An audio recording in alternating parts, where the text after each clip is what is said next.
Bismillahirrahmanirrahim. Assalamualaikum warahmatullahi wabarakatuh. Apa kabar teman-teman SD 5 semua? Semoga selalu dalam keadaan sehat dan dalam lindungan Allah Subhanahu wa taala. Baik, di pekan sebelumnya kita sudah mempelajari tentang siapa itu Luqman ya, sampai namanya itu diabadikan menjadi nama sebuah surah di dalam Al-Qur'an. Nah, kemudian pekan ini kita akan membahas sebagian, bukan sebagian sih, tapi salah satu dari ayat yang menerangkan tentang Luqman itu sifatnya seperti apa gitu kan. Nah, di sini di modul yang sudah aku buat bisa teman-teman lihat ataupun nanti bisa dilihat di tafsir Quran terjemahnya. Nah, kita akan membahas tentang surat Luqman ayat 12. Nah, di sini bahwasannya menerangkan bahwa Luqman itu diberikan anugerah oleh Allah. Yang pertama itu perasaan yang halus, artinya lemah lembut, mudah memaafkan orang lain gitu kan. Kemudian santun, adabnya sangat baik.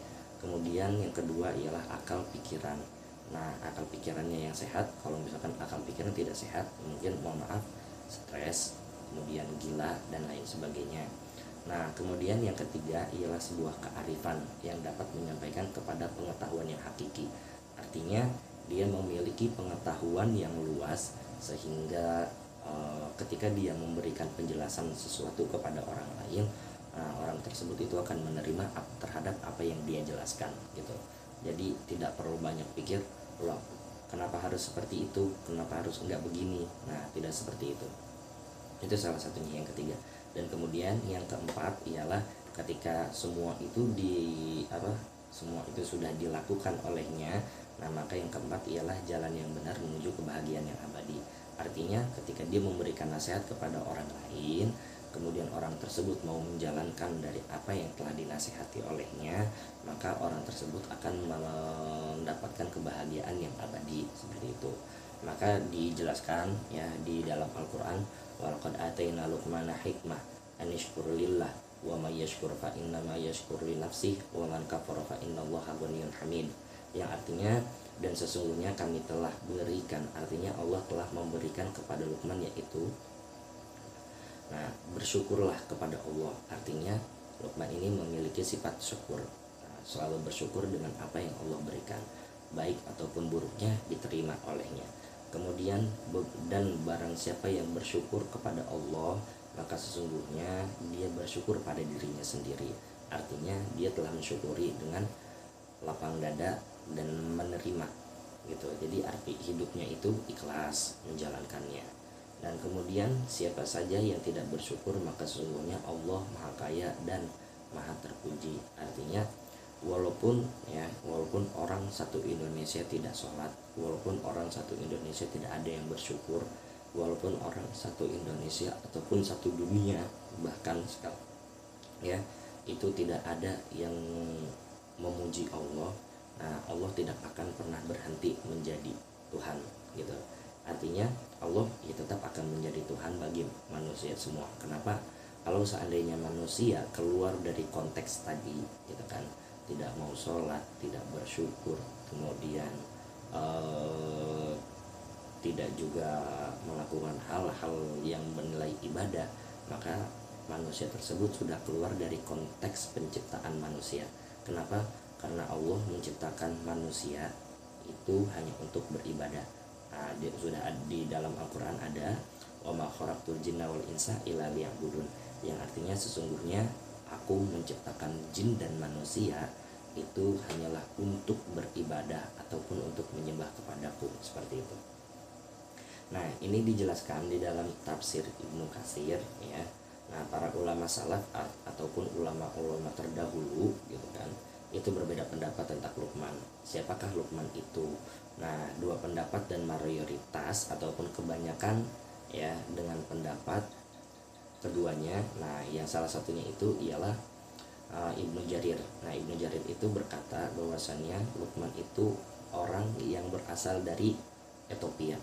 Nah, Ethiopia itu adalah salah satu negara ataupun salah satu negeri yang ada di Eropa. Nah, dia itu merupakan salah dari pekerjaannya itu adalah tukang kayu. Nah, Luqman ini jadi pekerjaannya adalah tukang kayu. Nah, menurut Ibnu Jarir ya. Nah, di sini tuannya ataupun pemimpinnya itu memerintahkan kepada Luqman, Luqman tolong sembilah kambing ini untuk kami. Nah maka Luqman pun melakukannya. Nah kemudian tuannya berkata lagi, keluarkanlah dua daging yang paling baik. Lalu Luqman mengeluarkan lisan dan jantung, artinya membuang jantung dari kambing tersebut dan lidah dari kambing tersebut. Nah dan dengan demikian kemudian dia diam sejenak lalu berkata, sembelihlah kambing ini untuk kami.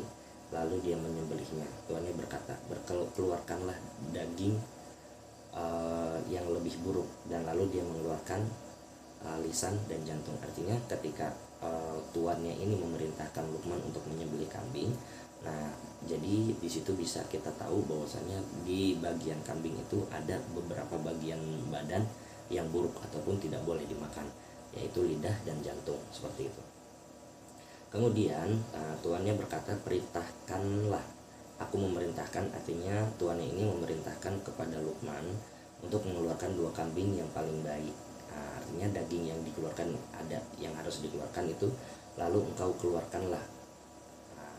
Dikeluarkannya, dan aku perintahkan engkau untuk mengeluarkan dua daging yang paling buruk. Artinya ada dua bagian daging yang baik dan ada dua bagian yang buruk. Maka Luqman berkata, karena tidak ada sesuatu yang lebih baik daripada keduanya. Nah jika keduanya baik, dan tidak ada sesuatu yang lebih buruk jika keduanya itu buruk. Nah seperti itu. Nah nanti bisa teman-teman baca lagi ringkasnya di modul yang sudah aku buat, ataupun kalian nanti juga bisa searching di Google ya. Itu pendapat yang pertama. Nah kemudian yang kedua dari Ibnu Abi Hatim. Nah, dia berkata bahwasanya suatu hari Abu Darda berkata dan menceritakan, Luqman Hakim, dia tidak pernah diberikan sesuatu seperti keluarga.